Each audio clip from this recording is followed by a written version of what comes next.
Magandang umaga. Updates? Any issue? Sa? Well, the report yesterday was there's no untoward incident as of the last close of the business hour kahapon. So at around 5 o'clock, the report we received at the National Operations Center is there's no untoward incident. Yung atin pong deployment, we adjust our personnel based on the information that we have on hand. So that's why yung available na, if we have may mga available K9 units, yung iba sa kanila ay na-deploy near the area, and the PNP personnel are deployed outside the schools primarily to assist the return of the students back to the school compound, and yung second yan is to prevent any bullying or unauthorized presence or any person that would want to commit any crime na victimizing our students. So we're very happy to note na wala naman tayong major incident reported. That was the one that we received from the National Operations Center.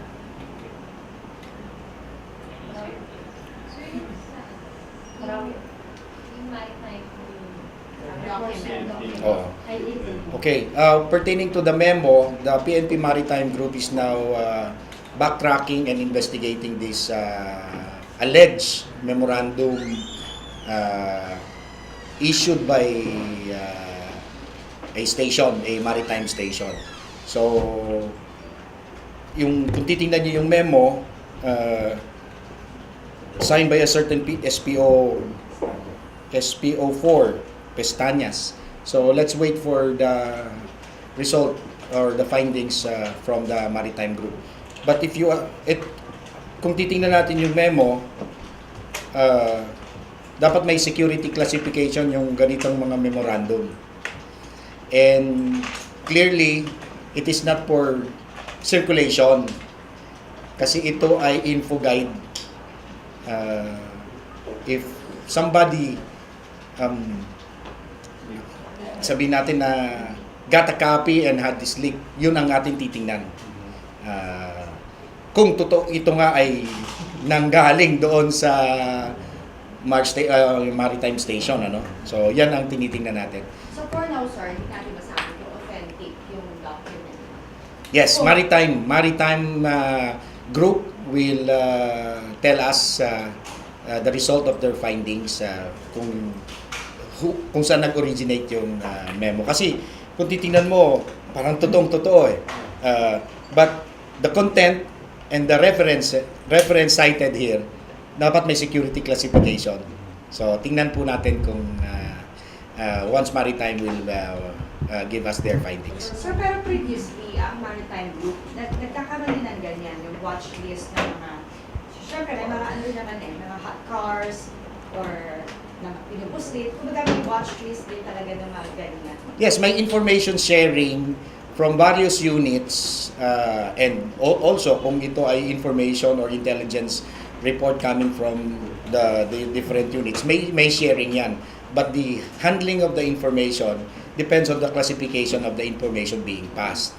So ito, kung totoo ito, titingnan natin na this is an information guide to a particular stakeholder to assist the originator or the unit. Hindi siya intended for circulation or for sharing. Kasi ang question dyan is, if you know the content of the information, are you capable of providing the necessary action doon sa given information? So yun po, ayahan po natin munang matukoy yung originator and how this alleged memo circulated or spread through the social media or through the internet. So the leadership of the Maritime has yet to confirm whether or not may existing memo na gano'n? Yes, they're doing something about this already. Kasi syempre, hintayin lang ho natin kung ano yung magiging resulta kasi it concerns their unit. Opo. Aside from the memo, di Di ba parang pwede naman yung leadership kung meron o wala, alam na nila at this time, hindi investigate natin paano siya nag-leak, paano siya nanggaling. No. Is the same, is it existing na meron silang monitor? No, it's the memo. It's the memo. Yung how the memo came about. Unang-una, is it legit? Opo. Who's the origin? Beside the memo, meron bang monitor yung maritime na possible i-sneak na? Wala pa akong information for maritime. Ito yung how, kasi it concerns the unit, it's how the memo originated, whether it really came from a particular unit under them, and the next thing is if it does came from that from that particular unit, paano yan lumabas? Sir, we did that story on the presumption of the regularity because it was already transmitted with memo. Coast Guard and then hindi pa alam ko sa other agencies. So that's why the assumption was it was forced through the proper channels. Although clear sa Coast Guard that it was an internal memo, not for dissemination, not to act on certain information coming from naval intelligence. Ano ba, sir? So my question is, yung information na dumating sa Coast Guard, kanino nanggaling? Sir, sa PNP Maritime, they received its operation center nila. So that's a different memo from what we are talking about? So it's the same memo. So they had to issue their own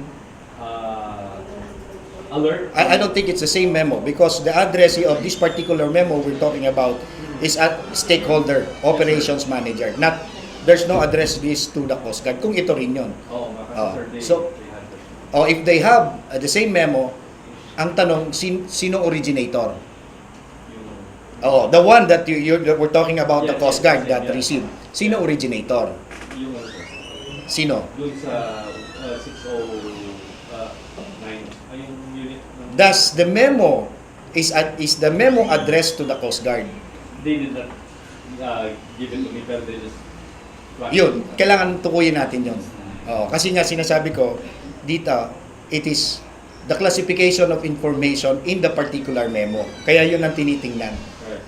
Okay. So maaaring merong is it the possibility that somebody's shuffling around false information? Tingnan nung natin yung magiging resulta ng maritime. Alright. Aba. Kasi right now, we're basing it on a particular memo with the headings coming from the maritime group. Kaya nag-conduct take ng action ang maritime group is because of the particular heading. Kumakalat ngayon na ganito meron sa social media. Parang sinasakyan nila yung sa marami. Bumabalik na naman ngayon nila katulad doon. Parang rin sa mall, sa SL. Yes. We appeal to the public that if there are such information, particularly na concerning the security or there's security, more on security and terrorism, do not pass it around.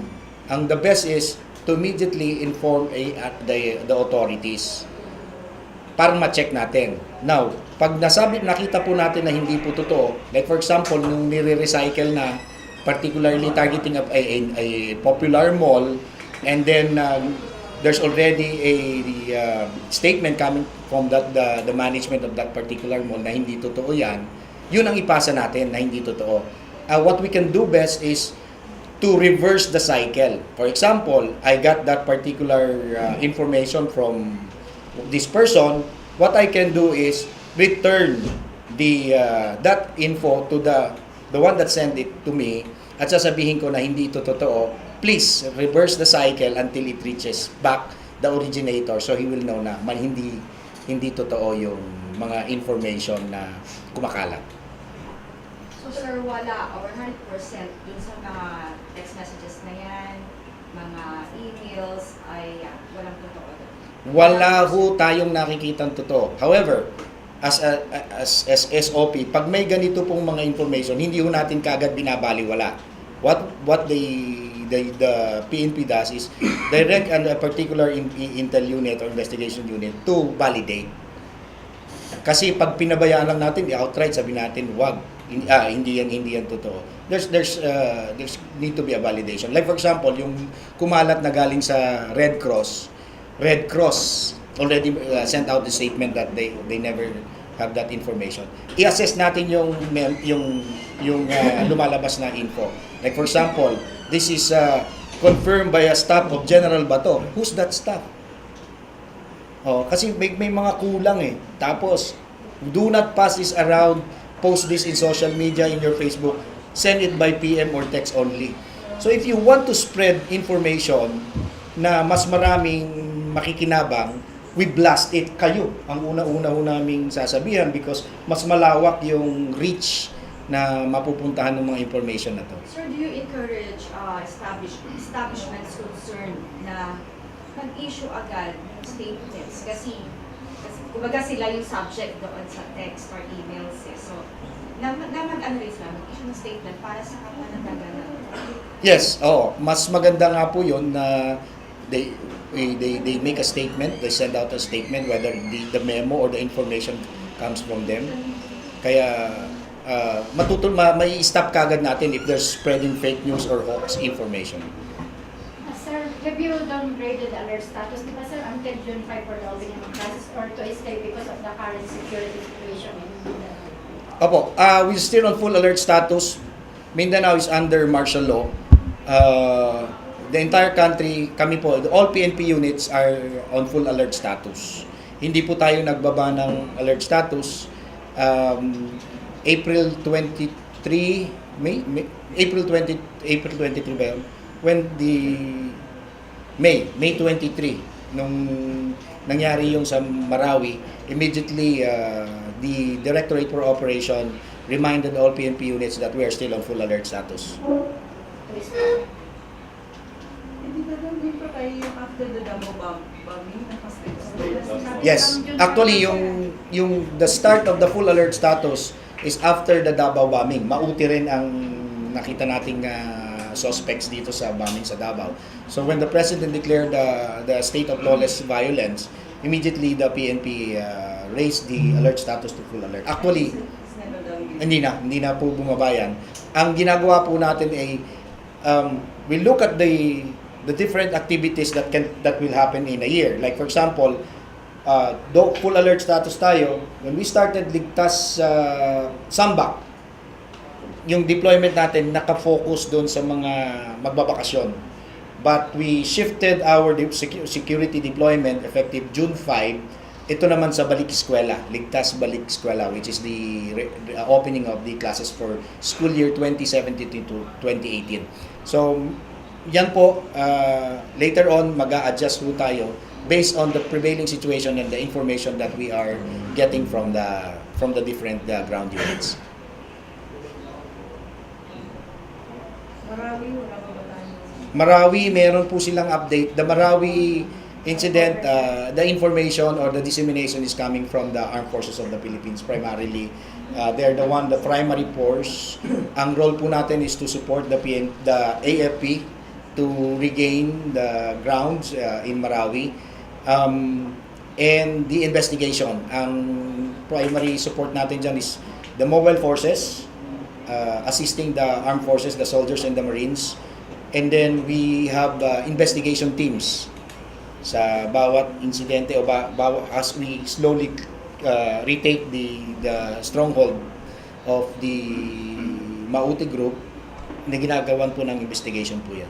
So have you heard about the recovery of 79 million cash? Checks, cash and checks, yes. What significance would it do dun sa effort natin na ma-regain yung Marawi again laban sa mga... Well, if this cash or funds are being used to support the Mauti group, less of resources sila. Next is to really look at saan na-source itong amount na to, these checks. And yun ang kailangan na maging part ng investigation. Sino yung magkukustody ng gamit na yun? Ang PNP or ang PNP? Depende po yan. Once that is so that's a recovered evidence right now. It's going to be investigated. Pag nakita po natin kung saan patungo at saan nanggaling, yan po ay maaaring maging ebidensya, maaari pong hawakan ng evidence custodian na humahawak ng kaso, and later on can be used in a criminal case against the suspects na involved dito sa pera na to. And since the PNP has the, di ba, the investigating to government, lilipat ng AFP kasi sila yung mag-investigate.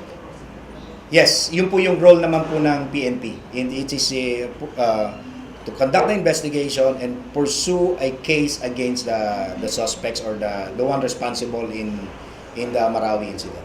Sir, may info na kayo dun sa nawawalang anim? Pero nakakita na ba sila yung anim na nawawala pa na part ng Marawi Police? Wala pa kaming update. I'll get it from the task force and also from the regional director. We'll try to get if the six have been located or ano na po. Ang nakita kong update sa numbers is 3 yung amin pong napatay. 3 pa rin, and then I think may wounded po kami. If you see the role po kasi ng PNP, the primary force is the armed forces. And then once na move forward, we have our SAF, our RMG, na sila po yung nagsasagawa ng house-to-house clearing. Yun po yung matagal yung room-to-room and house-to-house, making sure that as they move forward, walang puputok sa likod nila. Yun po yung amin pong ginagawa, yung pag house-to-house and room-to-room clearing ng mga buildings. Sir, may nirelieve daw na PD? Are you aware of that? I saw the text. I'll try to confirm it kung yung replacement Lisinantes? yes, I will get the information from the DPRM if such reassignment order was issued and who is the acting OIC now, the officer in charge or acting. So yun sir, reason bakit nirelieve and then circumstance kung mga dadagdagan pa natin and yung papalit. Oo. Sige, I'll get the background on the if there's such an issuance of order for the transfer and relief of the PD. In the briefing, if I can share with you, high praises po si Chief PNP doon sa DRDO nila, si Senior Superintendent Rolly Anduyan, for the action he was taking itong time na to when the Marawi incident na transpired. At titingnan natin itong transfer order kung ano po naging So yun ano yung mga pinapraises na action taken by the PNP? Well, Pinapraises yun? unang-una, kasi nung pumunta nga po doon si Chief and then kasama ko niya yung Deputy Director ng SAP, yung Battalion Commander ng SAP na nandun. Particularly on how Rolly Anduyan was managing the PNP forces.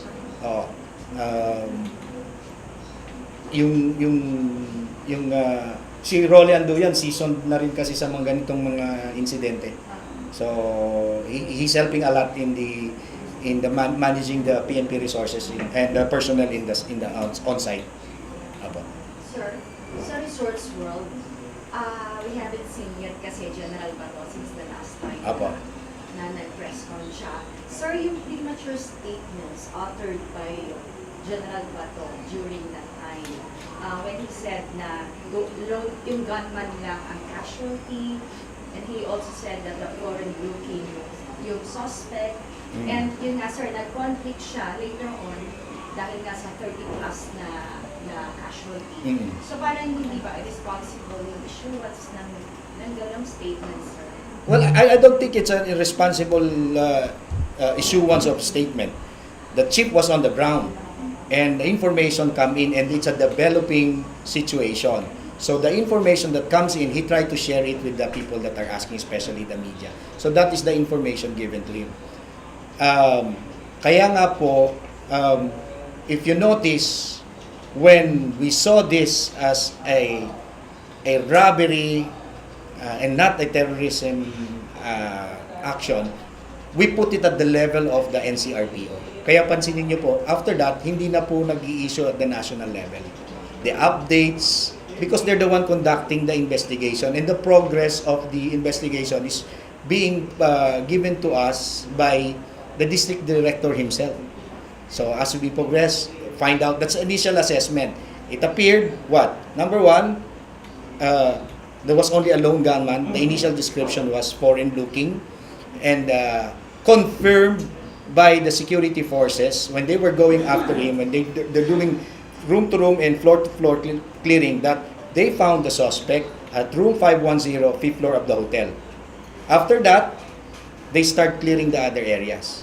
It appeared, I think the best that can give you the description of the location of the victims is the Bureau of Fire BFP. Di ba? Kasi when the numbers was starting to go up, kailangan mong makita nasaan nakuha sila and why. And the result, the reason why they became victim is suffocation, smoke inhalation. Bakit? Yun ngayon ang nagiging parte pa rin ng ginagawa nating investigation, and to come up with a clearer picture of what transpired from 1 second of the incident until we end and clear and say the entire space or the entire place is already, we can bring it back to normalcy. Yun po. May ilang na pang-business na nagsasabi, may mga mababatas na parang like bad crisis management, and dami nagsasalita. Paano ba yung sir, may mga adjustment pang gagawin dito ang PNP and kasama na rin siguro ang security? Opo, tulong-tulong lang po ito eh. It happened a little past midnight, 1 o'clock, I was informed. I look at the Viber communication. The commander is on site. The public information officer was on site. So, manage it as a local incident. So, yun ang ginawa natin. Ang question, I was alerted because at 3 o'clock, there's no issued information. So, before 4 o'clock, there was already in the Viber group. And eventually, as we see, as the people on the ground, nakikita nila what the real situation is, there was another one that was released before 6 o'clock in the morning. Naka-record po yun. So, and then, dagdag na, there's already an 11 a.m. update by the one handling the incident. So, tuloy-tuloy po. I hope they understand na pag dumating yung information at nandun kayo sa tabi, ang tendency, sagutin kayo nung alam niya. So, it's a learning experience for us. The next time, when such thing happen, we will establish the media center. And you will be situated outside the second perimeter. Yun po ang mangyayari. So how do you assess sir yung nangyari? Yung management, yung crisis management? It's still too early because the investigation is still ongoing. Kaya nga po, there's a lot of inputs, a lot of discussion. At the end of the day, we will give you the assessment after the investigation has been concluded. Kaya pala ganito, maraming kumakalat ng mga fake news. May kaya bang gawin dito yung PNP para i-counter ito mga ganito? Ang hindi kasi diba, like ISIS, doon sila sa paggamit talaga ng social media using the internet. Ano mo gagawa ng PNP? Yes, meron po. Unang-una, ang admin pong binibigay ay facts and the actual situation. Now, these are propaganda. Okay? So, we will counter it by giving you the right information. Kasi alam na ho natin yung propaganda is to, hindi ho, ito para iangat yung kanilang motibo by giving out yung mga hindi half truth and not full truth. Di ba? Pansinin nyo, on the first hour, may sinight na ho yung isang outfit na ito yung source niya. Tapos nagkapangalan. Ba't hindi kami nagbibigay ng pangalan? So, maging maingat tayo sa mga ganong pagsasite o pagbabato pag hindi ho natin na be-verify. Sir, where is General Bato? He is attending to a prior scheduled engagement. Metro Manila. I have no details. That's the yun po yung aking yan po yung aking naging reply sa tanong sa akin. He's attending a prior scheduled engagement. Naka ano na po yan, So, he's doing his job as the Chief PNP. So official, Opo. out of the country. Hindi po. Prior scheduled engagement. For security reasons. Noong una, ang dali kong mag-text di ba? But because of the attempt in the MSU, I don't like to be divulging something that is not cleared from my boss. Existing pa ba yung attempt, sir? Existing yan. Existing yan. Nawawala siya. Kaya nga, regularly being assessed. Sir, yung sinabi ng information na may 1,000 Ilagay ho natin sa tamang level. Saan po nanggaling yung information? Yes, what? That's a defense. Yes, sir. Okay, may katapat po siya sa amin pong sa atin pong gobyerno. Intelligence monitoring, Pepe, how many foreigners are you monitoring? I have no information at this time. Kasi pag dumating ho sa akin yan, I can share it with you. So, negative, sir, yung report mo. Okay. I will let the same level na sumagot, di ba? Kasi pag ako ang sumagot, mas mababa agency level, hindi ko sakop yung iba pang ahensya na maaaring may ibang impormasyon. Pero sir, binavalidate yun. I mean, nag-share kayo ng information. Meron po. Meron po existing yan. But at the level po nila. If it's the defense, it's going to be at the level of the defense of the existing of our government. Hindi po sa amin. Sir, with what is happening in Marawi, kumusta po yung campaign against drugs? Tuloy-tuloy. Dahil nga lang po doon sa naging insidente, nag-focus tayo doon sa Resorts World incident. Meron po kaming pinost kahapon yung update po ng ating real numbers. And nagpo-progress in the last assessment command conference, bumaba yung average, meaning of the promise of the chief to make it less bloody, na mababaw. Ang laki ho ng diferensya.